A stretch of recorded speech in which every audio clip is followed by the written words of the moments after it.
It's showtime, folks. Welcome in. Chasing Big Joe, 1025, 1063 The Game. Here on this Monday, we are back in beautiful Music City, USA, after a trip to also beautiful Albany, New York. It is beautiful.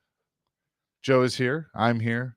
Hello, Dr. Crane. You're here. What's going on? Good morning, gentlemen. Yeah, good morning. How's life? We missed you. We're great. Life's great. You know, whenever we leave you, we just, a little piece of us stays behind. It was a little lonely in the Yeah. studio last week. Yeah. Can't forget the guy behind you, man. Another handsome intern, Paolo. I mean, come on now, right?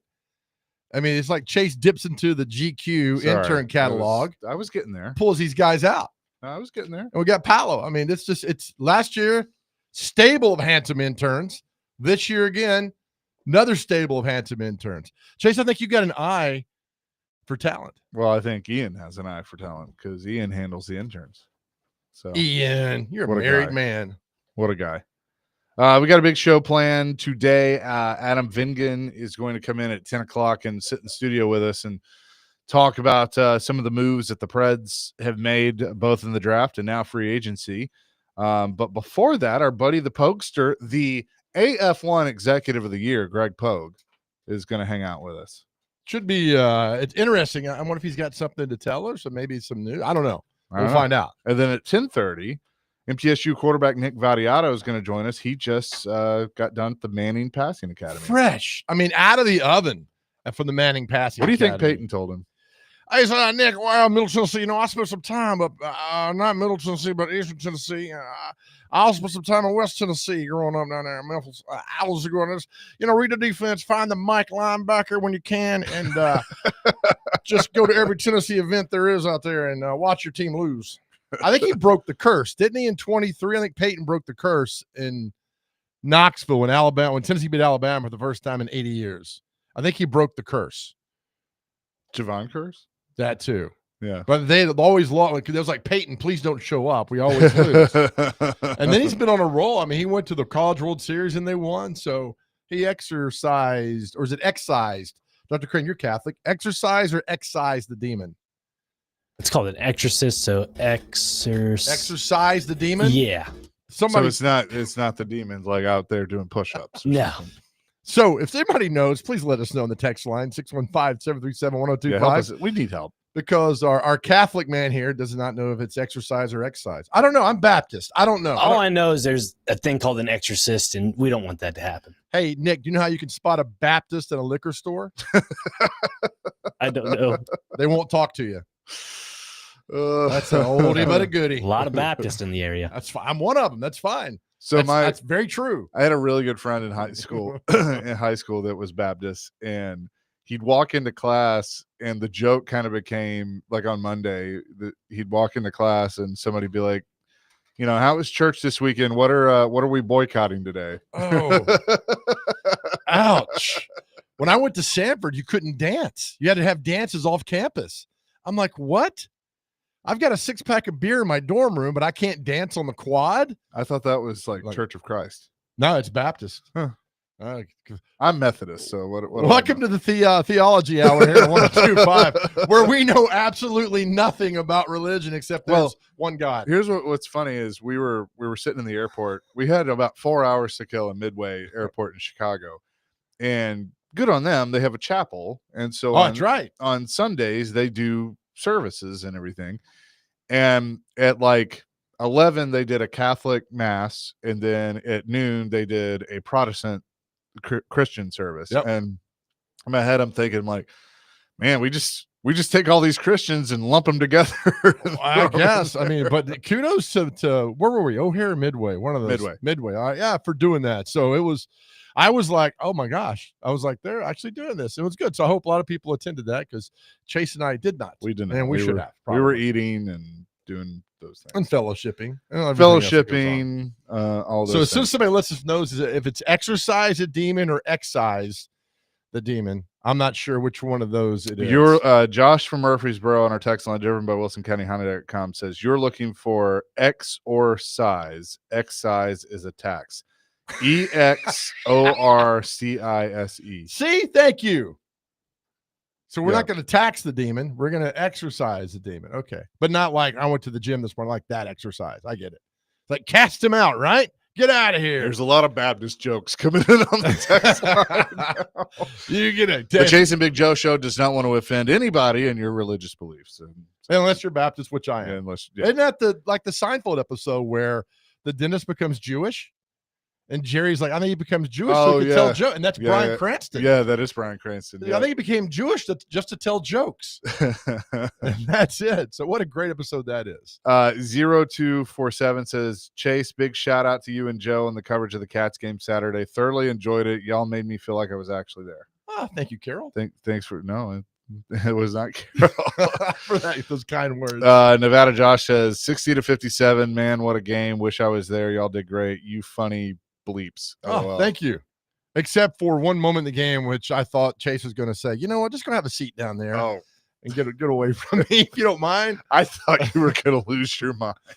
Oh, my goodness. So there's after the first touch. Well, so here's how the first few minutes of the game went. So in arena football, on a kickoff, if the kicker kicks it through the uprights, you get 2 points. It's called a deuce. So on the opening kickoff, Albany knocks it through, and so they're immediately up 2-0 before the clock even starts. So Nashville drives downfield, scores a touchdown, kicks the extra point. They're up 5, up 7-2. Where Joe about lost his mind is on the ensuing kickoff. We're like, hey, go for 2, get your 2 points back. They onside kick. And it was such a poorly executed onside kick that they gave Albany the ball at the 4. Oh, it was brutal. I mean, it was brutal. So he's losing his mind, not only in that moment, but really the rest of the game. Yeah, it was an awful, awful call. Had that been, it's like in a regular football game, onside kick in the first quarter after the team scored, which was the same thing. It drove me bananas because you don't put your team in situations that they lose. And that was a situation, the coach put them in a situation where Albany scored immediately. And I was like, oh my gosh. And that really hampered them the rest of the game. I'm sorry, it did. It did. The momentum straight back to Albany, and from then on, it was playing catch-up. Yep. So, but it was a fun game. I mean, at one point, I think Nashville was down by 19, something like that, and ended up losing by 3. So it was a lot of fun, and appreciate everyone for listening and having fun along with us. So we had a good time there in Albany. It was a good time. To Greg Pogue and Jeff Fisher, Nick Guerrero, Bobby, everybody with the Cats. And also, Fisher's probably tired of me asking stories about the 85 Bears, and after that, see, he and I are talking Titan stories and like old Titans. I mean, we sat the other night and he told me some that he's definitely not told publicly, and so I was enjoying that. Well, but he doesn't get the same questions from us. No. And he loves it. I mean, he even said, like, let's get a story time, segment. It's great, man.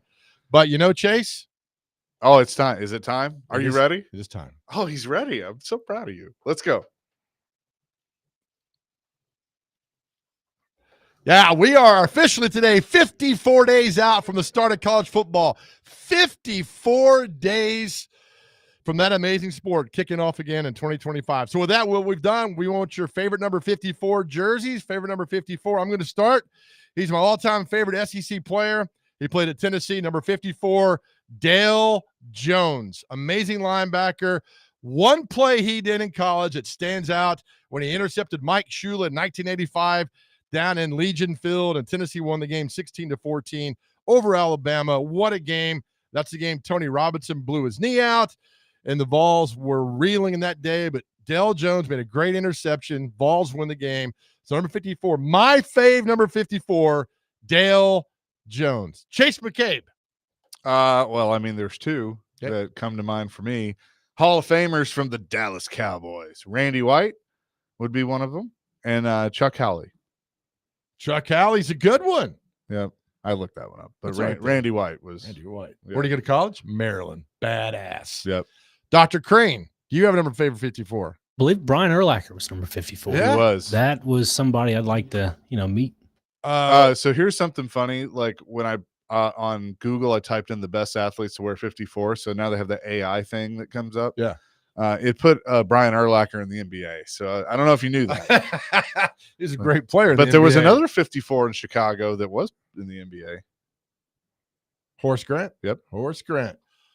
Dr. Crane, He Friday night pitched one of the most amazing games in baseball history. What number is Sonny Gray? 54. Oh, One that is hit, good. complete game. He did a Maddox. They called that a Maddox game. Even Greg Maddox didn't do that. He threw a one-hitter, struck out more than 10 in less than 90 pitches. Yeah, he threw 85, I believe. Something like that. 85 or Pretty 89. impressive. Yeah. It- Oh, yeah. Oh my! I love Sonny Gray. I mean, covered him when he was at Smyrna High School and at Vanderbilt. But that's when you say you've pulled a Maddox, and Maddox didn't even do that. I mean, the Cardinals are playing great, right? Yeah, they're one of the best teams in the Central right now. I mean, I think they have the best record in the month of June, if I'm not mistaken. Them and one other team. All right, so Sonny Gray, well done. And you banged on them back in March. They're not going to be too good this year. Well, I didn't say that exactly, but yeah, I got the audio. Here it is. I'll okay. play for you real quick. Uh-huh. Hey, Dr. Crane, what about those Cardinals? It's March 19th. Well, I don't think they're going to play good this year, and I'm not sure what's going to happen. I wasn't expecting all this production out of these veteran pitchers. That's the thing. I mean, I knew Sonny Gray was going to be productive, but Right. everybody else, no. You weren't expecting all this production out of Big Joe. but here- Right. I got we my are. crack staff. I actually watched part of that game Friday night, and I was like, goodness, man. I mean, he was throwing just nasty stuff. Yeah, I had and no idea. he actually does well when he misses pitches. Like if he misses the zone, he perfects it on the next pitch. Like if he throws a curveball that hangs up in the zone and it's a ball, Right. he'll throw another pitch like a slider, have the same release pattern, and it will drop it into the zone. So I like the way he completes his misses. I like the way he completes his misses too. I think they've got 2 kids. I think so. I think What? I don't know. Kudos to Sonny, man. Didn't you miss us? I did miss you guys. Oh man, that's funny. Chaser called in for Ford's Company on Saturday, He right? did. I didn't call in. I was from the booth. Or from the I was- Yeah, I mean we had It was already on the grid. we had great production value there. Yep. That's good. The Predators have made a move today, obviously coming off the draft this weekend. We will discuss that and what it means moving forward coming up next here on the Chasing Big Joe show presented by the Omni Nashville Hotel. And of course, as always, we are broadcasting from the Busy Bee Plumbing, Heating, and Air Conditioning Game Nashville studios, home of the $99 yearly Beehive membership, where the buzz is always about great service.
Well, I think it came down to there were some really good names on the board for sure, and I'll let Jeff speak on it. But I watched these guys in the room, the scouts.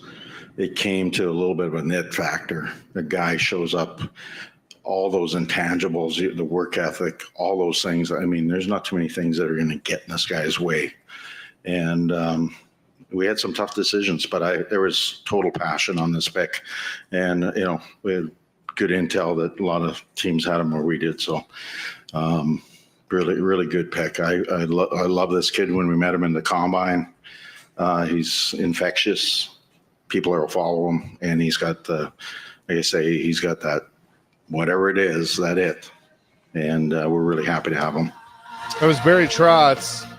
Friday night after the Brady Martin selection. Chasing Big Joe, 102.5, 106.3 The Game with you on this Monday. We'll get to that in a second, but the news today is that, and of course I had the particulars open and then I closed it out. But so that was good. I got the particulars. There was a trade this morning that the Nashville Predators Nashville Predators, there you go. Predators have made, and that is they have traded, Joe, I'm sorry to tell you this, Colton Sissons and a defenseman, Jeremy Lozon, to Vegas for defenseman Nick Hague. And Nick Hague has also signed a 4-year, $5.5 million a year extension in Nashville. Good Lord. And so our one guest that we have on all the time who comes on here and rolls his eyes at our questions in a funny way is now going to Vegas. At your question. At my question. Is now he's gone to Vegas. Yep. Man. Yep. And Colton, I always refer to him as the glue guy because he kind of that's what he was. I mean, he could play anywhere in the lineup and just was a great player to have. He was one of the few that played for every coach that the Predators ever had, including Barry Trotz. He was on the Cup team, obviously had the hat trick in Game 6 of the Western Conference Final that sent the Predators to the Stanley Cup Final. So Colton Sissons will certainly be missed. I look at this, initial glance, I was like, okay, I guess, Hague's a big body. Like that's he's a really big defenseman. So that could be an upgrade over Lozon, but he's been a third pair guy in Vegas. He's 26 years old, which is good. You've gotten younger. You've got a player in their prime. And I guess they're viewing him that they think he can do more than he was doing in Vegas and hoping that they can get out of him. The 4-year, $5.5 million per year, he better do more than just play third pair if they're going to pay him that. According to Wyshynski, the Predators might be hoping there's another level for Hague as he joins a crowded left side of their defense with star Roman Yoshi and Brady Skajee, who inked with Nashville a year ago as a free agent. The guys they signed the Vegas Knights third defense. He's on the third pairing, right? Which he's on the third line. Good Lord, man. Yeah. It's like they gave up on him. I don't know about that. And yeah, as you mentioned, I mean, they need a right shot defenseman. They got a left shot defense. I mean, I don't hate the player. I just, do you hate the game? No, I don't hate no, I love the game. 102.5 The Game. Good. But I don't know. And I know some of you, like when I say things like this, you're gonna be like, oh, you're the PD of the flagship, so you have to say this. I'm saying that it's incomplete, so I want to see how it all plays out with free agency opening tomorrow and more trades, and but right now I'm kind of like, okay. I just want somebody to come in here and beat the piss out of the other team. Do we not do that anymore? Well, that's what this guy can do. I'm happy then. I'm good. I mean, I'm good. They have added more toughness in a bigger. I'm on board. That's what they've done. So I need about 4 to 6 guys whose main job is to come in and just fight. Oh, we don't do that anymore in hockey. No, you need to knock the snot out of some guys. I mean, it's not necessarily fight. It's just he's a big physical player, which yes, they needed more. Good. Of that. I think my question is, and again, it's incomplete. I want to see it play out completely. Is the moves that have been made really over the past 2 years? I Like, I think we all liked the free agency signings, but the building of this team, I even look at Brady Martin as they're Barry Trotz type players, which you may go, okay, well, he's the GM. Right. Andrew Brunette's the coach. So do these fit Andrew Brunette is the question. Like, I don't know what Brady Martin is going to become. I know it was a tough pill to swallow to pass on James Higgins and Porter Martone, who went the next 2 picks right after Brady Martin. There were some mocks that had Martin going to the Predators. There were some mocks that had him, in the top 5. But I used the comparison of when the Titans took Corey Davis, that this does feel like that a little bit, that might be a bit of a reach at 5. But at the same time, I do think they got a good player. Was he the best player available is the question. So there's a place you probably never heard of it called the Hague Prison. It's a complex of detention facilities with the city of Hague in the Netherlands. And they put detainees in there, including those who are winning trial at the International Court, the National Criminal Court. So now with this Hague guy, when he's on the ice, he's going to put you in prison. That's what he's going to do. I love this. All right. Big, mean guy, can fight, can put guys in the boards, can put them in the prison, the Hague Prison. I'm all about nicknames. I like it. All right, I'm on board. I'm going to miss Colton Sissons. He was a show favorite because the last thing he wanted to do in life was come on our show, but he did. And we had fun with him, and he embraced it. We're going to miss it, but now we're going to embrace the Hague Prison. I love it. Make those shirts out. I'd like 5%, if you don't mind. Okay. I dig it.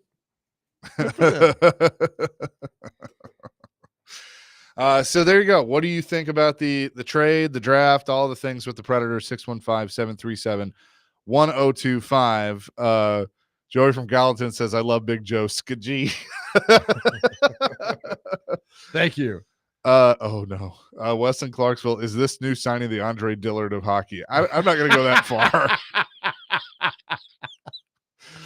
Oh, I'm not going to go that far. And 8492 says Jeremy was as physical as you can get. Yeah, he led the league in hits. So I'll give you that. But this guy's bigger, I guess is how I look at it.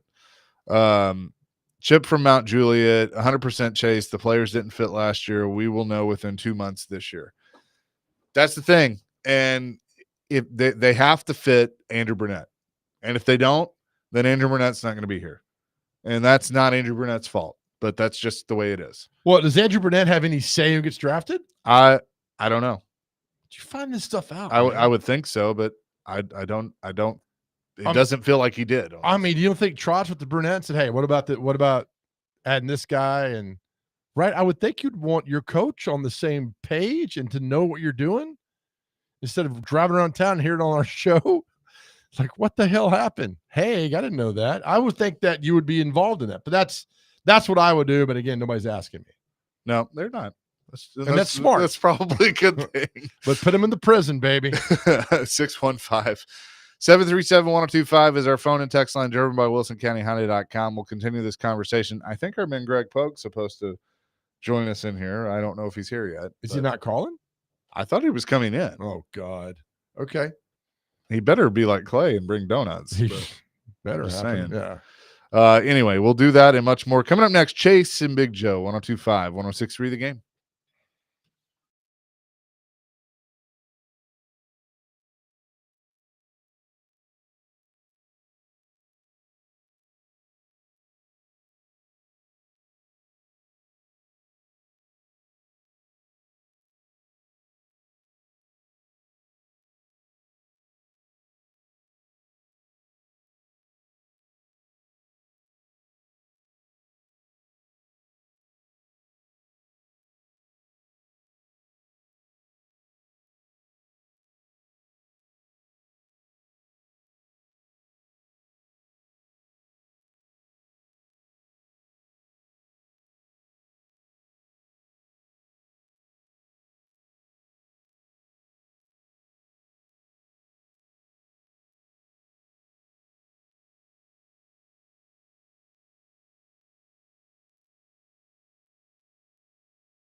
Little Johnny Cash bringing us back on a Monday. I like it, Dr. Crane. Folsom Prison. Very good.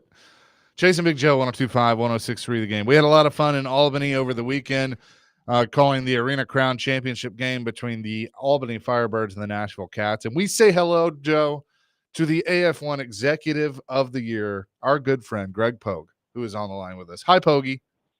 Gentlemen, how are you? Oh, we're great. We really enjoyed this weekend, and glad that we all had a good time and hope you made it safely back to Nashville. I woke up for this interview and I'm going back to bed right after it. I just want you to know that. Well, good. You deserve it. No, I'm kidding. But no, and I heard the Johnny Cash mine is I've been everywhere, man. That's you. Man, what a crazy year. But yeah, and I'm glad you and Joe got to come up at the owners meeting Friday and then the game Saturday. And man, it would have been nice to bring home that ring. But I think the whole season was about, our saying internally was that you can't get to year 3 unless you have a year 2. And of course, last year we knew all about the issues with the league and this ownership group previously, and Jeff and I were a part of that. But we just saw the sustaining, viability of it, and we knocked it out of the park in Clarksville. I mean, that's going to be an interesting discussion here in the off season of where our home games are going to be played. But we finished strong with 2 great weekends in Clarksville. You guys, did the games, and I think we go into the off season showing everybody that the Nashville Cats are here to stay. Pogie, we've talked to you about this, kind of just us talking, and obviously we've talked to Jeff Fisher about this, but starting a league, starting a team is not an easy feat by any means. And, you've had your sports media career and done a lot of big things. Why is this something that you want to put, blood, sweat, tears, however you want to put it, into to make it yet another great thing for people in Nashville to experience? Well, I think it's generational. We have people coming to our games now who win as kids, right? And when that great run of this league, and its national presence, and then here locally, it sits in a really good time slot. We're the only game in town the last couple of weeks outside of the NHL draft, and I just think you've seen it. The demographics what's your target? It's everybody, right? Young, green, blue people are welcome. Old, it just and how much fun it is. And so I mean, and the challenge, it was the thing that I think that why I did get that award was I was the only owner. I embedded myself with this team all year long, every road last year as well. But I wanted to see what they were dealing with on the road. And I'm telling you what, there were some horror stories on the road, and I just wanted to see firsthand. And so I did that. And I think that, but there's plenty of things in our market to do. But I think this is one. There's a lot of people that can't take their kids to a Titans game. There's a lot of people that can't take their kids to a Predators game. They can afford to come get that same kind of experience, obviously not at that level, but to get that same kind of experience for a lot less money. Talking to Greg Pogue this morning. Hey, let's talk about Saturday real quick. I know we'll talk about the Cats here in Nashville and everything that's going on. But nice turnout, because talking to people on Friday were like, well, I don't think anybody's going to show up in Albany. Great crowd, great environment, and that's what you guys are going for, right? Well, yeah, and that's a market that's had in, arena football for, 25, 30 years. They've won now 3 different championships in 3 different leagues. Yeah, I was talking to their owners. They didn't know. It's just, Saturday, 1 o'clock. Most of their games have been, Saturday night games. That was placed there at that time slot because of TV. I think everything, you walk out of that building, the crowd was into it. I think the crowd was a huge factor. We had 4 false start penalties, yes. 3 or 4, yep. Because of the crowd, and there's really no way you could duplicate that in practice. So, I think everything, the TV, every component of this year with AF1 It's arena football, yes, but this was a different entity, a new league, if you will. A lot of the same ownership groups. We already have expansion fees paid. I can't say which markets, but we will expand by at least 4 this coming year. And there's I think we showed what the future is about. And certainly when you have Jeff Fisher at the front, I mean, that's, opens up so many doors.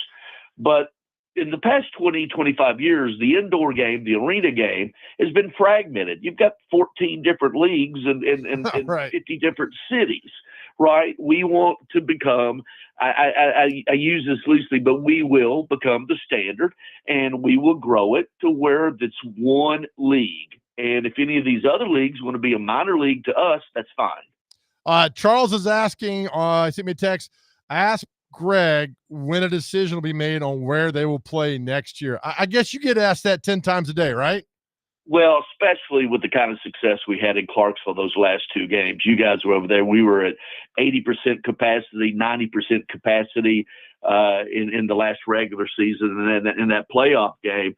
Yeah, I mean, in the partnership with the Predators and Sean Henry, Michelle Kennedy, Janine, they were all up in both games, and that would be a very good partnership with them, obviously. So Municipal Auditorium, though, it's downtown Nashville, and we had good turnouts there. We'll see. It's a nice problem to have. Where are you going to play? Do you think Greg Pogue is with us from AF1 in the Nashville Cats? Do you think that maybe there's a model, and maybe the sample size is too small to really answer this, that if you are going to have a team in a major sports city like Nashville has become, finding an outlying city like a Clarksville, that maybe that is the right formula, that you get the support of Nashville, you get the support of a big city, that you might see some other teams try and do that model as well? Well, I mean, if you look at it, NFL, where the San Francisco 49ers playing, where? Palo Alto, I don't know. Santa Clara, 50 miles from downtown.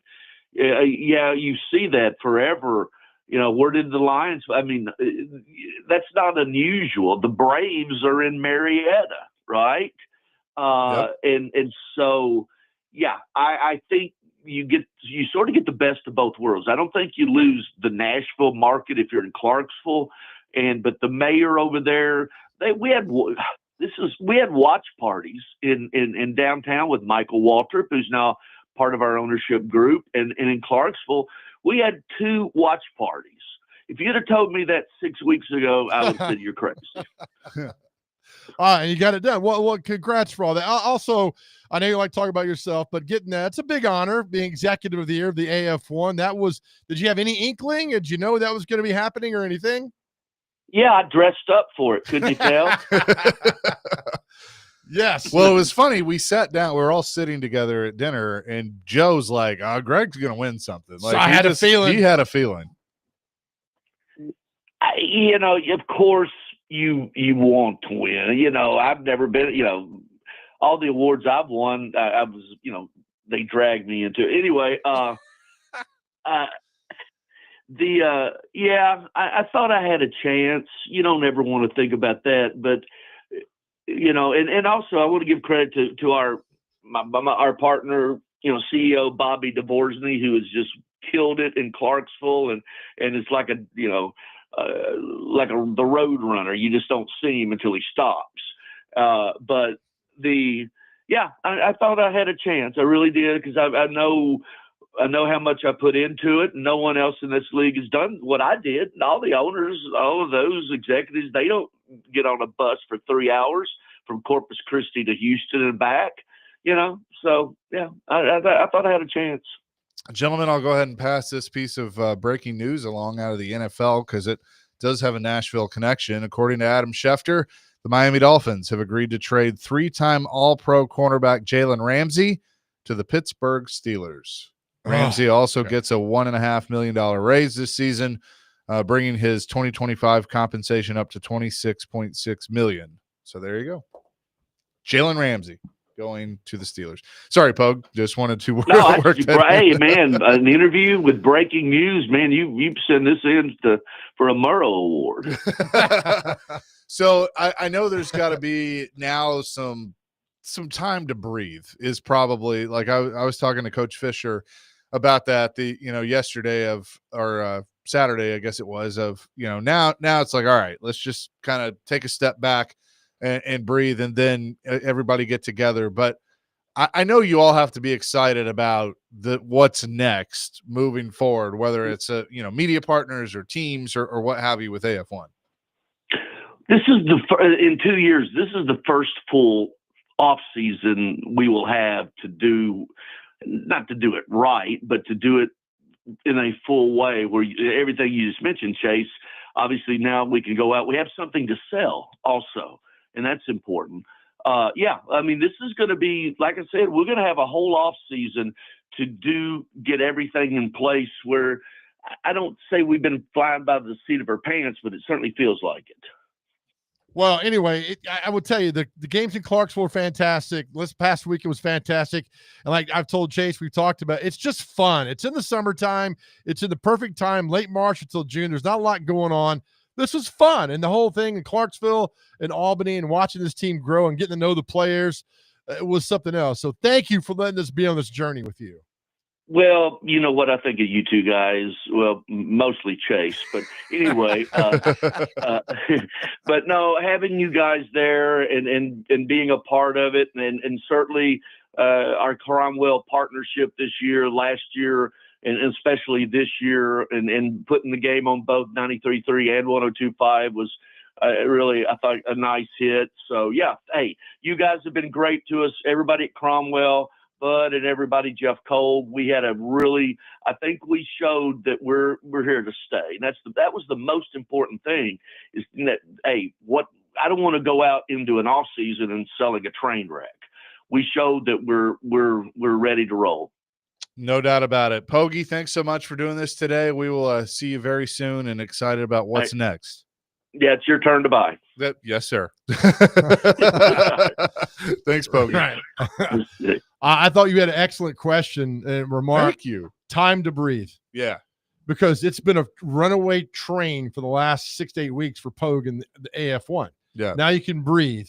It culminated. It was great. It was fun. A lot of people listening, weighing in this past weekend on the Cats. And winning solves everything. And this team won down the stretch and got to the championship game, and it was a lot of fun. And now you run it back starting next February, next March. And like Greg said, you've got something to build off of and take to people and say, look, here's what we're doing with Gruden and Michael Waltrip and Fisher part of this. It's good. It's a good time then for them. Coming up next, we'll kind of do some quick hits on the Ramsey trade, back to the Predators as well, as you listen to the Chasing Big Joe show on this Monday, 102.5, 106.3 The Game. God, I thought you said he's been traded here. I'm like, no.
Chasing Big Joe, 102.5, 106.3 The Game on this Monday. I went to the Opry like 2 years ago, and Steve Earle was playing, and like that's all I cared about was hearing this song. Which, he's great, but now they're using this song, and Dr. Crane, you might know this, they're using this song in a commercial. Oh yeah. And I think, I mean, Steve Earle that we all love, I know it's about money. It's just weird because this was a guy anti-establishment for so long and just an amazing musician. And hear that in a commercial now, it's kind of like, all right, I get it. That's a cool song. Get paid. Yeah. All right, get paid. Sometimes you gotta do Right? what you gotta do. Right. Big trade in the NFL is Adam Schefter and others reporting that the Miami Dolphins have agreed to trade 3-time All-Pro Jalen Ramsey to the Pittsburgh Steelers. So he also says Ramsey is now the 4th Dolphins captain from last season, no longer on the team, joining Teron Armstead, Calais Campbell, and David Long Jr. David Long Jr. was a captain? I guess, yeah. God, that's on them. Ramsey sucks. He was terrible the last couple of years. It's a terrible trade for the Steelers. Dolphins couldn't wait to get rid of him. I mean, I don't really know what they are going for it this year with a 41-year-old quarterback that you never know what he's going to do, if he's going to go sleep in a cave or something like that. And now they've added, they added Darius Slay, which I like that move. I think that's a good move for him. But now you've added Ramsey, who I've just never been a huge fan of. I mean, I think he had a lot of hype problems, yep. And a lot of hype coming out of Florida State. I mean, he went to Brentwood Academy. We know that he's good, but he's overrated. He's very overrated, and I think now he's cashing a paycheck. He was terrible with the Dolphins. Who ran over him? And it wasn't Derrick Henry, but who ran over him in that Monday night game down in 23? Oh yeah. When we were there, blocked him down the field, and he didn't care. I don't remember. Other team ran on the field. He walked on the field. I wouldn't have that guy on my team. He sucks. He's a malcontent. He's got a bad attitude. This is terrible for the Steelers. Terrible. This is their projected defense now, according to Schefter. TJ Watt, Cameron Hayward, Derek Harmon, Keanu Benton, Alex Highsmith, Patrick Queen, Peyton Wilson, Jalen Ramsey, Darius Slay, Joey Porter Jr., Minka Fitzpatrick, Deshaun Elliott, Brandon Eccles, and Beanie Bishop Jr. They have 18 guys on defense. I guess that's going into camp. Right. That's good defense. Yeah. Regardless if you have Rams or not. Dr. Crane said that was Will Levis that ran over. That is correct. Is that right? Ran over yes, Ramsey. 23 December. Yeah. Yep. Yeah. If you're letting a quarterback run over you, you've packed in. Terrible for the Steelers. Terrible. Good for the Dolphins. What did the Dolphins get back in that? I'm sorry. They get 3 draft choices or something? I actually don't know if I know the compensation. But well, today's payday. It's in the month. Should probably know that. I'll look it up. How's you doing that? Remember we were all about Nashville's getting a WNBA team? Yeah. It ain't happening. Chicago, Detroit, and Philadelphia are joining the WNBA in 2028. And 2030, Toronto and Portland are joining the WNBA. Nashville was not mentioned anywhere in that. Was that all? Hang on, go back. Chicago? No. They already have a team. No, Cleveland, okay. Detroit, I thought you said Chicago. and Philadelphia. And then Toronto and Portland will enter the league after that. So they're adding 5 teams. So Nashville not even mentioned. Guess how much, Chase, each team is paying an expansion fee to join the league? Oh, that's a really good question. 80 million? $250 million Okay. to join the WNBA. I watch to see Caitlin Clark, see if she's going to get beat up. I watch now.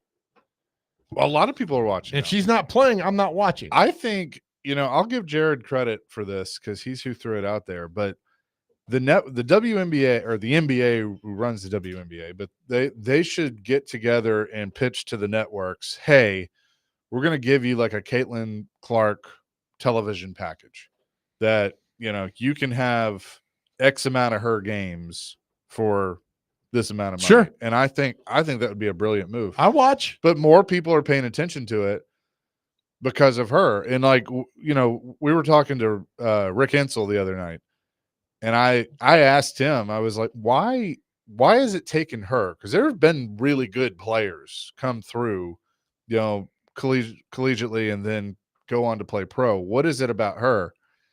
And I mean, he was just like, she's truly the best player to ever put the uniform on. I mean, you just from everything she does, she is just fun to watch. What does the NBA turn into? It's a shooting league, right? Yeah, 25, 30. and that's and she shoots. And she's making 30-footers.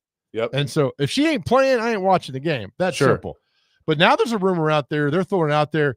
Caitlin Clark, the way she's being treated, this is Christine Brennan from USA Today, says Caitlin Clark should go start her own league.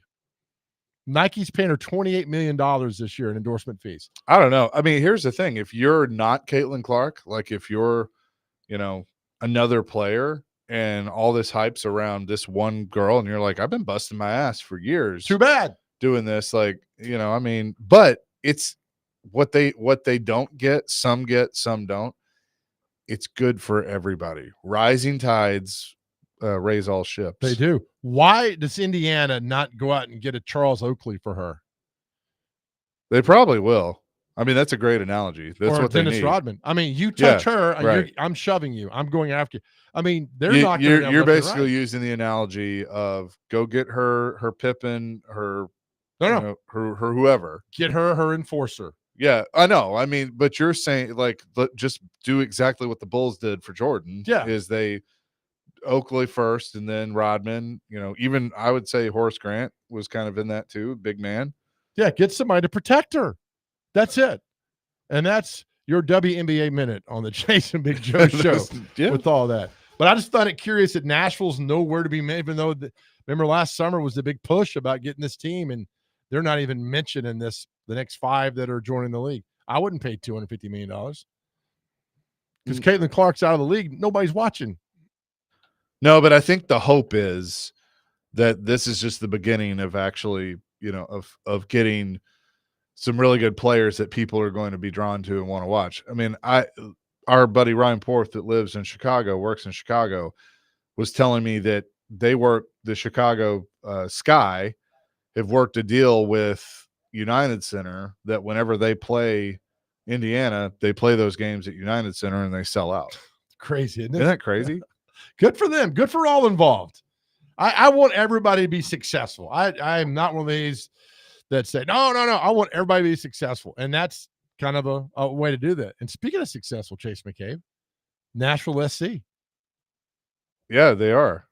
Playing really well. This is the hodgepodge segment before the 10 o'clock hour. Well, I'm reading the compensation here. So the Steelers traded Mika Fitzpatrick to the Dolphins for Jalen Ramsey. Oh, good for the Dolphins. So that's the compensation.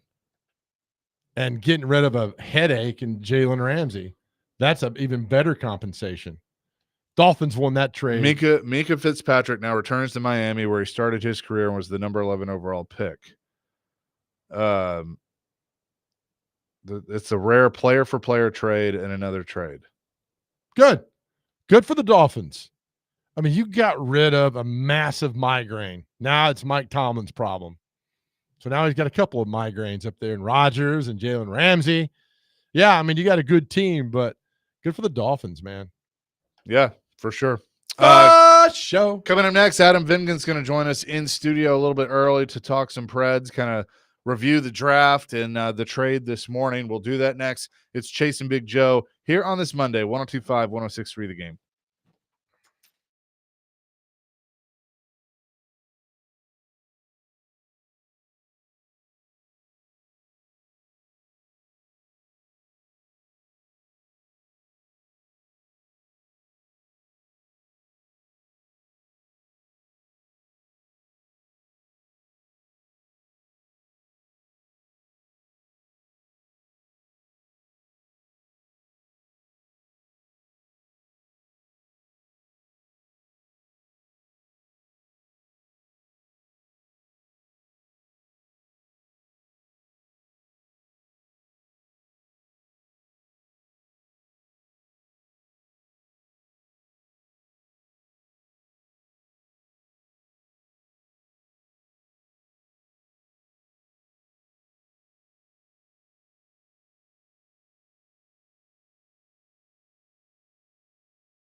Hour number 2, Chasing Big Joe, 102.5, 106.3, The Game here on this Monday.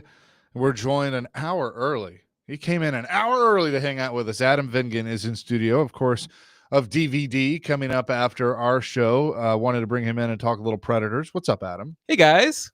Thank you for having me early. Yeah. Good to have you here. We were just kind of talking off the air about just the whole weekend with the Predators, but let's start with, because there's a little bit more that has come out with the trade now that I think it is official. It is official. That the Predators have traded Colton Sissons and defenseman Jeremy Lauzon to the Vegas Golden Knights in exchange for defenseman Nicholas Hague, a conditional 2027 third-round pick, and also as a part of that, the Predators will retain 50% of Colton Sissons' contract, a total of $1.4 million, which runs through the end of this season. And then Lauzon's contract goes to Vegas. So they don't have to worry about that. So I feel better about this trade now that we have that extra detail about the conditional third-round pick. I don't like the salary retention, but I don't love that either, especially because Colton Sissons doesn't make a lot of money. The retained salary equals roughly $1.4 million. But when I saw this trade at roughly 1 o'clock in the morning, because my 3-year-old son barged into our room and wanted to get in bed with us, and when he gets in bed, he takes over. So I had to go sleep in the guest room because I had no room in my bed. And I saw this trade before I went back to sleep. And I actually, I couldn't fall back asleep because I was thinking to myself, what is Barry Trotz doing right now? yeah. But this trade, this extra pick makes me feel a smidge better about it, because one could argue that at the trade deadline, because Colton Sissons and Jeremy Lauzon are going to be pending unrestricted free agents this coming season. Their contracts expire after this coming season. A conditional third-round pick is probably what you would have gotten for Colton Sissons or Jeremy Lauzon in a trade at the deadline. So that makes me feel a smidge better about it. In a vacuum, however, the contract that the Predators gave Nick Hague, I do not understand one bit. That's kind of where I'm at too. $5.5 million For a third pairing defenseman. Yeah. I mean, clearly they're saying we think he can do more than be a third pairing defenseman. Okay, that's great. Why don't you see him do it before you pay him $5.5 million? And maybe that was did he have trade protection? Did he have to waive? Well, I believe he was a pending he's an restricted RFA, free agent, so he would not have had trade protection. But he got more than double his previous salary. Yeah. And look, Nick Hague is gargantuan. He is one of the biggest defensemen in the NHL. Like 6'6", 245. So if you like size, you're getting it in Nick Hague. And he was part of the Stanley Cup winning team with Jonathan Marchessault in Vegas. So he has that going for him as well. I don't understand the contract. Again, in a vacuum, paying $5.5 million to a player who largely plays, third pairing minutes. I just don't get it. It sort of reminds me of when the Predators signed Luke Schenn. Yeah. And I thought that contract from the jump was objectively a bad contract. Now the Predators got out of that contract, and we'll see how that trade works out. It ultimately depends on what the Predators get out of Michael Bunting, right? But this is, in my opinion, the Nick Hague contract. It is objectively a bad contract. He is younger than Luke Schenn was when he signed his contract. Hague is 26 years old, if I recall correctly. But this speaks to what you were asking Barry Trotz, Chase, at the news conference last week, and Jared Stillman followed up on it when he had Barry Trotz on his program later that day. Pick a lane, Barry. And this is Barry Trotz picking the lane of they are trying to compete for next season. On paper, however, I do not see a team that has a reasonable chance to compete in the NHL. I just think that I'm a bit confused. I am too. I mean, like, look, I think we're both, like, I don't hate the player. I am concerned about how the money's being used. Mm-hmm. Is that fair? to say it that way. I mean, I think I like Nick Hague, but as you said, he's been a third pairing defenseman. Yes, he's big. He's going to add more physicality. But I mean, Jeremy Lauzon, didn't he lead the league in hits like 2 years ago? He not only led the league in hits 2 Set a years ago, record? he set the NHL record, which was overtaken by former Predators forward Kiefer Sherwood this past season. Sherwood broke Lauzon's record after just one season with the Vancouver Canucks. I still have a lot of questions about the direction of this franchise over the next couple of years. They are relying on a lot of players who are aging out of their primes. And if Trotz thinks that this team at this moment can compete, I think as harsh as this may sound, because I can't think of any other way to say it, I think he's lying to himself, because the ceiling for this team as of now, and things are going to keep changing. Free agency starts tomorrow. Yeah. But to me, the ceiling, the absolute ceiling for this team next season is what we saw from the Predators before they sold off Mikael Granlund and Matthias Ekholm and others. A team that maybe squeaks into the playoffs and poses no serious threat to one of the top teams in the Western Conference. So if that's what Barry Trotz is trying to do, hey, do it, Barry. But I don't see a lot of upside for this team next season. And I'll play the devil's advocate. And Sure. some Preds fans might say, well, you're only saying that because you're the flagship. The picture is incomplete. We can agree on that right now, I mean, free agency opens tomorrow. They just got out of the draft. This is the first trade. I was surprised that he didn't use some of the draft picks to acquire players, and maybe he tried, but I think that the picture is incomplete for what this roster is going to be next year. However, what I'm seeing of the picture so far, I'm kind of with you of like, I mean, yes, I don't think they're the 30th, worst team in the league, but or 30th best team in the league. But I'm not feeling better yet. That's kind of how I feel. I've heard Robbie say this, and I agree with it, which is the Predators this past season were not this bad, so that we should expect a bounce back of some kind. The players on this team are not as bad as they were last year. Yep. And it is reasonable to expect Steven Stamkos and Philip Forsberg and Jonathan Marchessault, etc., to have better seasons than they did last season. But even so, how much better can they truly get? The Predators missed the playoffs in the Western Conference by nearly 30 points last season. They were not even close. They finished with 68 points. The St. Louis Blues had 96, so 28 points. To expect a team to have a bounce back of 20 plus points year over year, that's really difficult to do. Yeah. So to me, I think it's okay to believe that these Predators can be in the mix for a wild card spot next season, but beyond that, I'm not sure how much higher they can go. And as you heard, Chase, I know that Jared had his sort of come to Jesus moment last week when Barry Trotz said, I'm looking to win now. I likened it to the episode of The Simpsons where you can pinpoint the exact moment where Ralph Wiggum's heart breaks in half when Lisa yells at him during the Krusty the Clown show. And that's what it was like watching Jared react in real time to that interview with Barry Trotz. And I understand that Trotz is trying to put a winning product on the ice right now while also planning for the future. But how bright is that future? How much should we expect realistically from Tanner Molendyk and now Brady Martin, right? How soon are those players going to be ready? How good can they be when they are ready? And I think the Predators' history of drafting and developing, I would call it spotty, particularly at forward. We know that they can develop defensemen.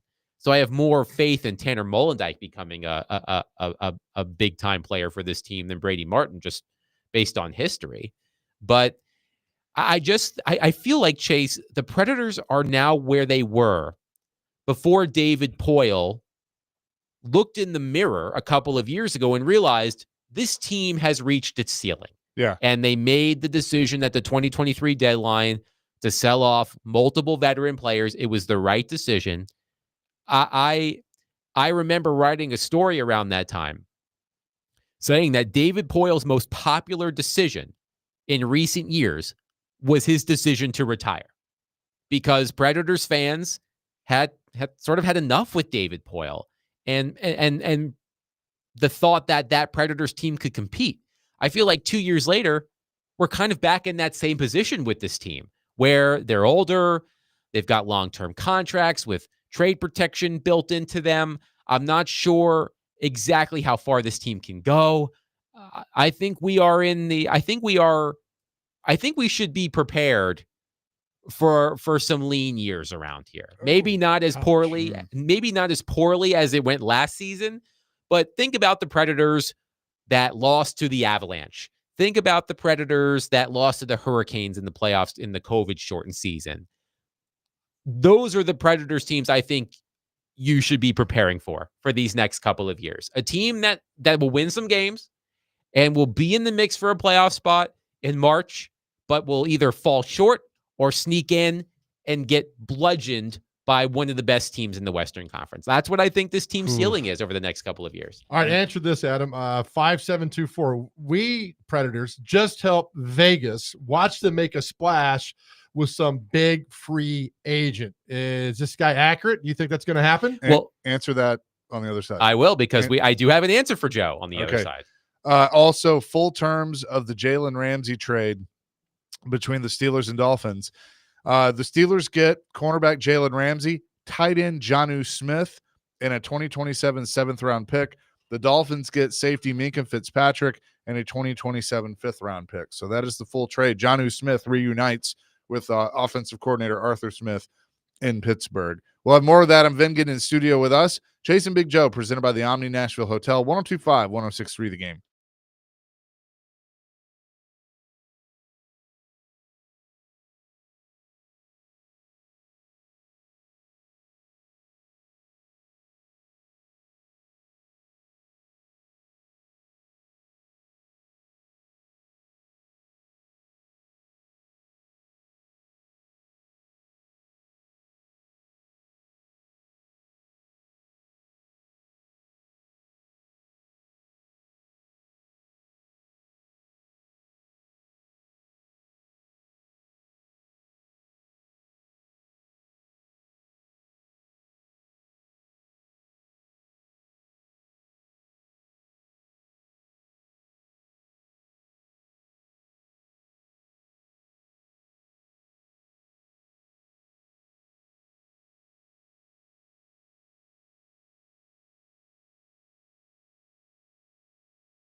Chasing Big Joe, 102.5, 106.3 The Game on this Monday, continuing our conversation with Adam Vingan of DVD.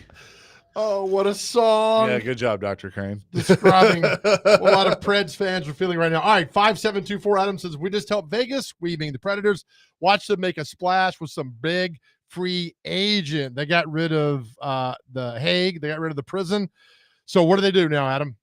There has been a lot of reporting in the NHL that the Golden Knights are attempting to acquire Mitch Marner from the Toronto Maple Leafs. Marner is the top free agent on the board. There's also reports that there could be some funny business. Yes, going on our with friend that. Elliot Freeman, friend of the station, Elliot Freeman, wondered aloud if there could be some tampering files charged by I believe against the Toronto Maple. Is it against the Maple Leafs or against the Golden I Knights? think it would be against Vegas. Yes, I can't recall. But there was reporting over the weekend that the Golden Knights and Maple Leafs are trying to work out a sign and trade where the Maple Leafs would sign Marner and then trade him to the Golden Knights. And that's going to be a big ticket. Marner is the number one free agent on the board. He's going to be one of the highest paid players in the NHL, I assume, when that contract is finalized. So Vegas, in their short history, is willing to take those big swings, and it has worked out wonderfully for them for the most part. They did win the Stanley Cup a couple of seasons ago. So in a way, yes, by retaining roughly $1.4 million of Colton Sisson's salary and taking on Nick Hague and signing him to that contract, the Predators did help the Golden Knights. So that texter's fears might be realized. It might be. And look, I'm not a huge Mitch Marner fan. Now maybe with that Vegas roster, we can really see him break out. But a few Preds fans have asked me, would you go for Mitch Marner if you're Barry Trotz? And my answer has been no. I think he's going to get overpaid, and that's not what they need to do.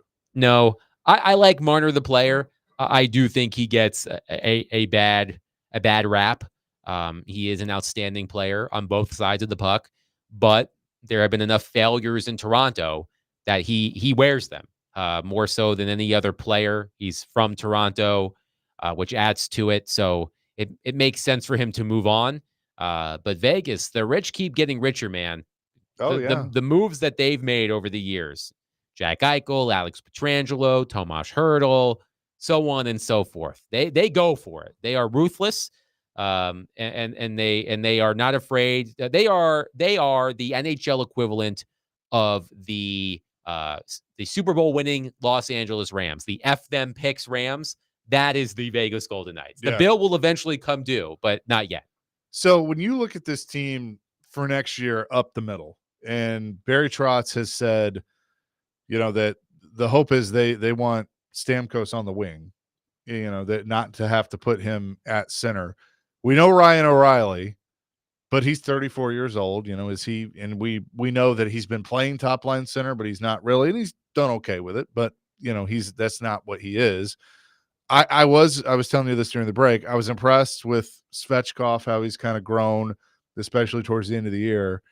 But does Brady Martin factor in to next year, having just been drafted 5th overall? And I know we haven't really talked about that as much yet, but I feel like there is an opportunity for him to at least fight for a spot in training camp. Yeah, I would agree with that. And I did this research leading into the NHL draft. I looked at number 5 overall picks and how many games they played for the team that drafted them the following season. So in the case of Brady Martin, drafted in 2025, playing for the Predators in 2025, 2026. Since the year 2000, there have only been 4 picks, number 5 overall, who appeared in at least 10 games for the team that drafted them the following season. And it hasn't happened since 2015. So it is unlikely that Brady Martin is an everyday player for this team. Would it shock me if he made the team at a camp, played some games, then went back to junior? No, that would not shock me. You get, 9 games? I believe it's 9. I think it's 9. I have to double check that before you burn a year off your entry level deal. So would it shock me if that happened? Recall several years ago, Sam Girard made the team out of training camp, played those 8-9 games, then went back. I I actually think he was traded before then, if I'm not Yeah, mistaken. he was traded to And Colorado. David Poyle then admitted to me that he was showcasing Sam Girard that whole time, basically. That was the Kyle Duchesne, Turris, Matt Turris, Duchesne 3-team trade. Yep. So to answer your question, it would not surprise me if Brady Martin started the season with the team. But if you like, my gut tells me that if you're expecting Brady Martin to be an everyday player for this team next season, that's probably not going to happen. Joe, read Mike and Lebanon's text. Let me read it first. Make sure it's cuss words. I hope the Trotz era doesn't end up like the Fulmer era with the Vols, where we were so excited about our guy and it falls flat. Meaning It's an Trotz. Yeah, I mean that's a really interesting comparison. Well, we've talked about. I think Saros, that contract, as awful as it is, will be the one that does him in. I just think that's going to happen. Look, when you send a contract to a guy and you're 90% people like it, you feel good. This was 50-50, the Saros contract. Yeah. And how bad he played in the whatever the Frozen Four was. The Four Nations face-off. Yeah, that thing. He was awful. He was awful. And now you got him for 8 years? That's terrible, man. I was saying to Chase during the break that when the Predators announced that Barry Trotz was coming back, everybody loves Barry Trotz, right? Barry Trotz is as a fabric of this community. And I thought that he was coming back in as GM with a bit of a force field because he's Barry Trotz. Right. And a lot of Predators fans were going to give him the benefit of the doubt because he's Barry Trotz. Mm-hmm. But over time, I feel like that force field, it's been chipping away. And I feel like over the past year, with how poorly the team played this past season, how poorly the free agents played this past season, the Saros contract, how you feel about that, I feel that that force field has disappeared. Ooh. And now I'm wondering about Barry Trotz and how fans feel about him. We did this exercise on DVD last week. It was a mixed bag. A lot of Predators fans saying, hey, give him some more time. Then a lot of Predators fans saying, I don't think he's cut out for this. But I do find it interesting, to the Philip Fulmer example, that a beloved figure comes back to the organization. You want to give him the benefit of the doubt, but I think that's gone now. So I am curious how Trotz navigates that. I think it's a fair question to ask. I mean, because again, the picture's incomplete, but I look at this roster and you've elected to keep Andrew Brunette, who we've all said good coach, but you know, obviously there's some things that needed to change. That's another part of it. I think the decision to retain Andrew Brunette at the end of the season also chipped away at that force. Well, especially because you're building a roster that I don't really think fits Andrew Brunette. That's my problem. Yeah, it's an interesting dilemma because I do think that Andrew Brunette is a good coach. I think he's I am adamant that he is not the right coach for this team. I don't think the makeup of this team is set up to be coached by Andrew Brunette. I think they need a different voice. I don't know who that is, but I see a veteran-laden team that may benefit from a different voice. But if Brunette gets off to a bad start, the team gets off to a bad start. You know, those calls for his head are going to get louder and louder at the start of the season. And I can tell you what I would do, and people aren't going to like it, because I think if whoever makes a coaching change first is going to get Pete DeBoer. Now, if that's here, then I don't think that's, would be a terrible move. But let's say he's off the board and you get to Thanksgiving and you make the change, I would bring Peter Laviolette back. Pass. Oh, chaser. I know you're shot I knew you were going to say pass, but I pass. I would. Bring him back. Bring him back. I think that's kind of what you need for this team. If Brunette turns out to not be the guy, I'm giving Brunette another chance because they're giving him another chance. So let's see. And it goes on. I think he's a good coach. Now, how can he adapt to this team? Laviolette. But I'm just saying. And Adam would just love that. Yeah, so that would be much. great. Here, I think that I would make you go to the press conference and sit front row. I think that Peter Laviolette has. I feel like he should be able to just kick his feet back up and he doesn't need to coach anymore. Probably not. He's a legendary coach in this game. Yeah. I don't think he has anything left to prove. I know he's a family man. Go be a dad. Go be a husband. Go relax. I just think you're saying that because you two butted heads a little bit. Well, we definitely did. I have a tremendous amount of respect for Peter Laviolette, even if we didn't always see eye to eye. Yeah. So there you go. Adam, thanks so much for coming in a little early. We look forward to hearing what you and the crew have to say coming up in about 30 minutes. All right, guys. Thanks for having me. Adam Vingan, DVD coming up at the top of the hour. But coming up next, our man Nick Vattiato, the quarterback for MTSU, is going to join us. He just got done at the Manning Passing Academy. So we'll talk to him about that coming up next. Chasing Big Joe on this Monday. And I want to tell you about this September, Tim McGraw will be performing at the Trinexics Rock the Cradle in Nashville. You tried read it. A meaningful event supporting newborns and moms at Ascension St. Thomas Midtown. Get your tickets now at rockthecradlenashville.org.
Chasing Big Joe, 1025, 1063, the game here on this Monday. Fast show today. We bring in one of our favorites, the quarterback of the Blue Raiders, Nick Vattiato, is on the line with us. Nick, what's going on? What's going on, guys? How are you? We're doing fantastic. So how was the Manning Passing Academy? I know you just got back from that. You were there last week. What were some takeaways you had? Oh, it was amazing. The Mannings are a great family. Archie, Peyton, Eli, Cooper. They're just the camp they put on for all these kids is amazing. All the college quarterbacks getting to be around them. There's not many places or events where you have so many like talented college quarterbacks all in the same area. And so I think, just kind of getting to work with those guys, getting to know them, getting to be around each other was just like a really cool experience. And then they, obviously Peyton and Eli sharing a lot of their knowledge. John Gruden also there as well, sharing some of his knowledge. It was just like one of the coolest things I think you could experience as like just someone who's been around in and around football for almost their entire life. Well, you were there last year. You went back this year. Well, what have you learned? What's the main thing you've taken away from both years, Nick? Just like relationships, like connections is like one of the most important things in life. I think, when you go to like events like this, that are hosted by such great people and you build connections and you build relationships that'll last you for the rest of your life. And I think that it's just one of those things that's really important. Whether you're playing football, whether you're coaching, whatever kind of, role you have, like you're going to have these relationships, for the rest of your life. Like, I definitely made friends down there, like some of the other college guys, I've made friends in them and, for life. And it's just been really cool. You see guys like Arch Manning on television and Garrett Nussmeier on television, but when you're with them, does it give you confidence knowing, Nick, that you're just as good as they are? I mean, they might be surrounded by 10 All-Americans. I understand that, but you make the same throws. You make the same reads. Does that give you more confidence heading into this season? Yeah, I mean, I think what's really cool about it is like when you're in an environment like that is like, you're around some of the best guys in college football who play at such a high level week in and week out. Those guys are some of the best in the game, and you go in there and, I wouldn't say you necessarily compare yourself, but you're kind of just like taking what you can and you're having a good time. You're getting to know those guys, like those, like the two you mentioned and endless others. Like, they're great people, really good to get to know them and kind of just be able to work out with them. And, you see all these other guys throw and see how talented everyone is. And it's just like a really cool experience, I would say like, yeah, you definitely go in there and you're like, yeah, like I can hang with anyone. I can hang with anyone across the country. And like, those guys are very talented. And I think it's just cool. You get to see like guys at such a high level perform. Like that's just really cool to me. Middle Tennessee quarterback Nick Vattiato is on the line with us here on the Chasing Big Joe show. We had Coach Mason on last week because the Blue Raider Blitz was coming through town. He's really excited for you. He's excited for you for this year. I know there's been some changes to the roster. I think he said 61 new players coming in, including a lot on the offensive line. So how excited are you to get with your new teammates and especially the guys up front that are going to hopefully keep you upright? Yeah, I'm really excited. I mean, like you said, almost 61 new players. That's a lot, right? Like going into a season, you're trying to get to know everyone for the first time. You're trying to figure out like what you have in everyone, whether it's in the O-line room with the receivers, with the tight ends, new running backs that we have, and then even the guys on defense too. Like a lot of new players that I think can offer a lot of value to this team. And I think the weird thing is like when you have all these new guys come in, like you don't necessarily know like what you have in them. Like you're not in pads like in the summer. You're not just doing like a full speed 11-on-11 padded scrimmage. So like like a lot of this stuff is just getting to know these guys, who they are as people, throwing in shorts and t-shirts, maybe a little bit of 7-on-7.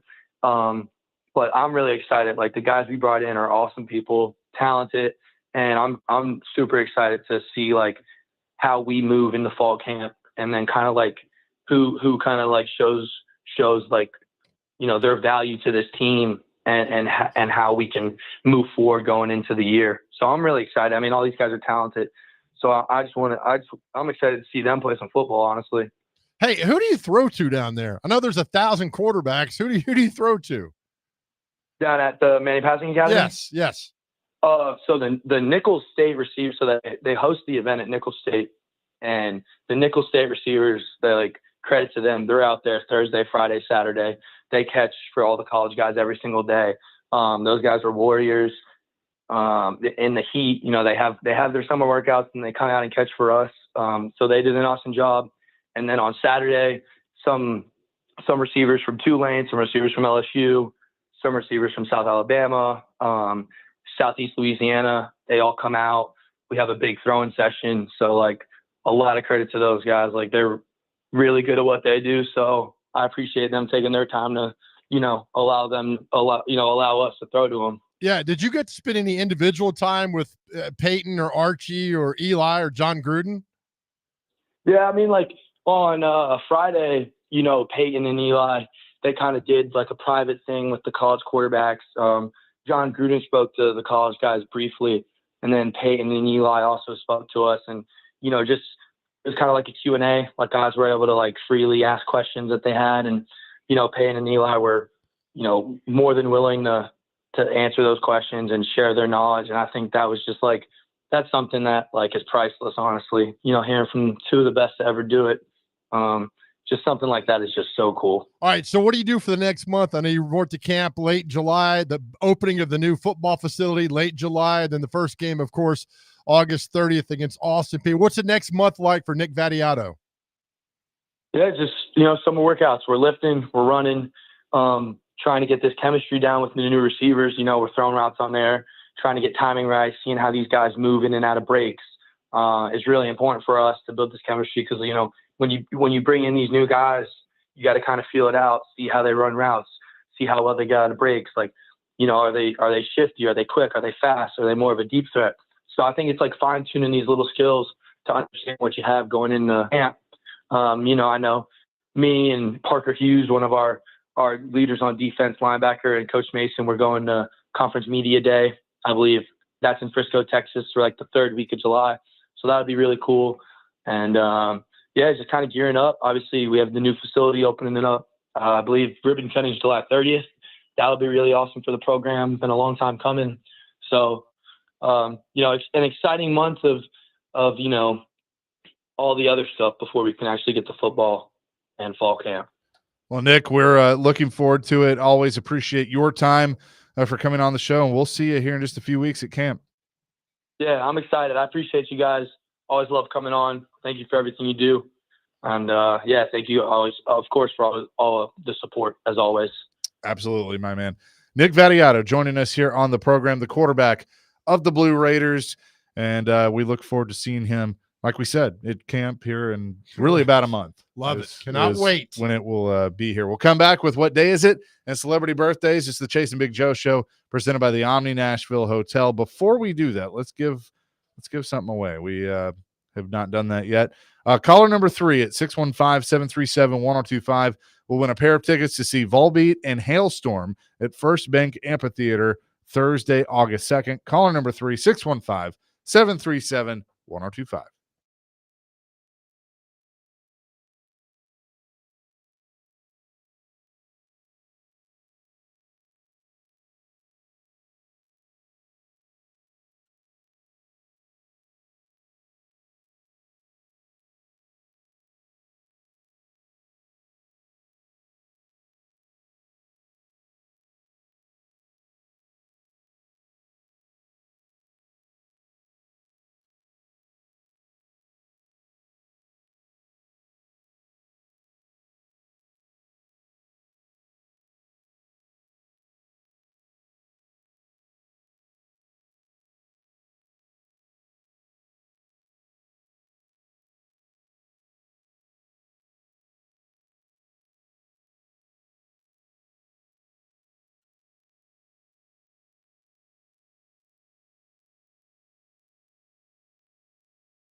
Chasing Big Joe, 102.5, 106.3 The Game here on this Monday.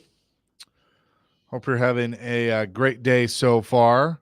Appreciate Adam for jumping in, Nick Vadiato, and, of course, our man Greg Poe. We've covered a lot of ground in 2 hours. We have a lot of news. A lot of news. We just found out that Brian Collins, the head basketball coach at Tennessee State, according to our friend Mike Organ, has stepped down as head coach over at TSU. Oh, wow. That's all we know about right now.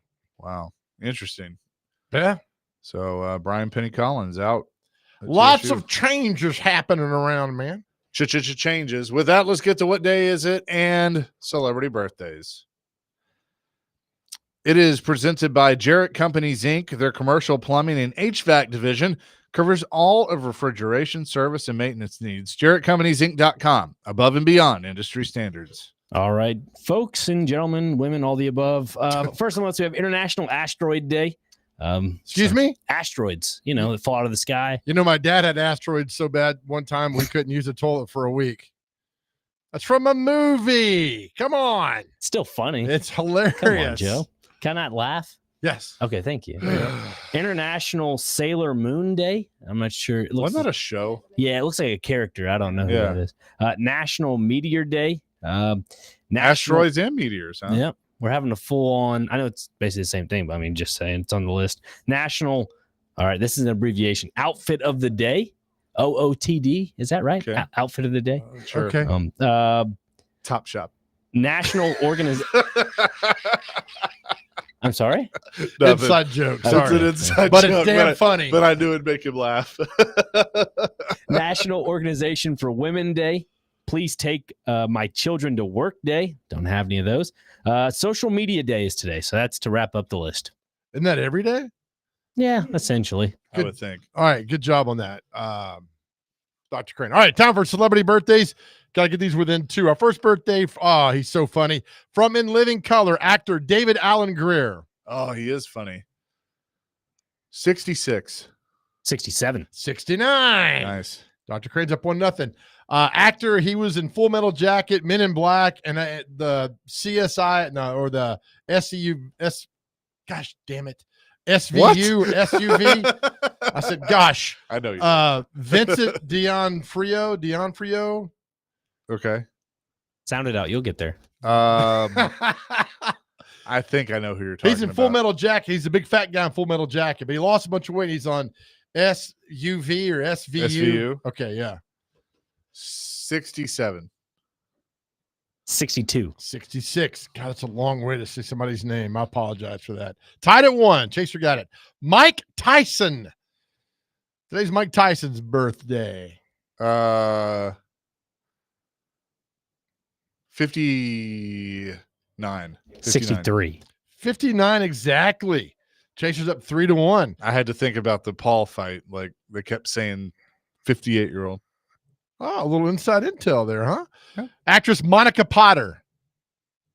What was she in? She's in that one movie that she was in. Oh, thanks. 47. 50. 54. Going down here, some more that's having birthdays today. The lead singer of Little River Band, Glenn Shorrock. 71. 77. 81. Going down some more here. Oh, Tom Drummond, bass player of Better Than Ezra. Doesn't he live here? Or the lead singer lives here? Or the owner or the creator? 46. 52. 56. Country singer, one of Chase's favorites, Cole Swindell. Cole Swindell is 41. 39. 42. Chase's up 4-1. One of your favorites, Dr. Crane, singer and American Idol winner, Fantasia. 28. 30. 41. Look at you, act like you don't know. All I know is the Fantasia from Disney. Yeah. Okay. All right, that's good. Robert Ballard, he discovered the Titanic wreck site. 73. 82. 83. Dr. Crane, good job. 4-2. All right, now we got sports birthdays. Sterling Marlin down in Columbia, Tennessee. Sterling. Oh, Sterling. Sterling is. Let me think about this for a second. 73. 82. 68. Okay. 82. Mitch Richmond, one of the best basketball players in the 90s out of Kansas State. 54. 55. 60. Garrett Anderson, the baseball player. 35. 40. 53. All right, our final birthday. Chase is up 4-2. You guys down to the wire again. Now, Dr. Crane, all you can do is tie this. Chase, you can win. Dr. Crane's got to get it head on, though. Olympic swimmer Michael Phelps. How old is Michael Phelps? 42. 46. Oh, at the buzzer. Chase wins. He is 40 years old. Chase wins 5-2. Good job, Chase. Well done. Thank you. Thank you very much. That is going to do it for us today. Thanks so much for participating and hanging out with us. As always, our message, we're going to do this message as long as we can, as much as we can. To our guys out there, I'll tell you right now, our world is a better place because you are here, because you are with us. That's why every day is beautiful, because you are here. And if you are struggling, we ask that you talk to somebody, whether it's us or on your cell phone. You can call or text 988. Somebody's always there to talk to you. And again, our world is a better place because you were here. I understand we have bad days. Also understand we have a lot of good days, and we need you here on both those days. And know that we love you, more importantly, more than anything else in this world, God loves you. Amen to that. Peace, love, rock and roll. DVD coming up next. Here on 102.5, 106.